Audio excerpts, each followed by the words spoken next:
Le nombre d'étudiants en médecine qui ratent leur année non pas par manque de méthodo mais par manque d'intention me sidère. Quand j'étais en première année, je n'avais aucune méthodo, je ne faisais que très peu de QCM et surtout, je me privais de sommeil volontairement et j'étais très malheureux. Pour autant, s'il y avait bien un truc qui déconnait pas chez moi, c'était l'intention que je mettais dans le fait de réussir mon année de médecine. Pour ma part, j'associais l'échec avec le fait de perdre un an de ma vie, et perdre un an de ma vie, c'était quelque chose de très douloureux pour moi parce que ça voulait dire me rapprocher de la mort.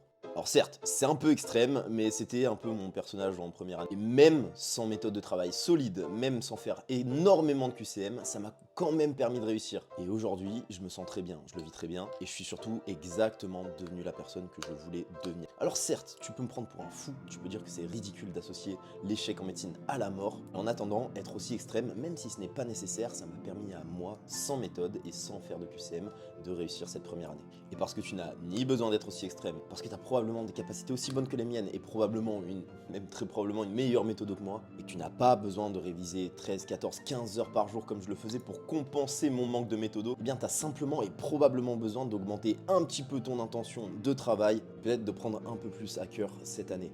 Il y a bien plus d'étudiants qui manquent d'abord de clarté mentale plutôt que d'une méthodo, fais-moi confiance. Et abonne-toi aussi parce que je t'aide à réussir ton année de médecine. Et tiens, ça c'est pour toi.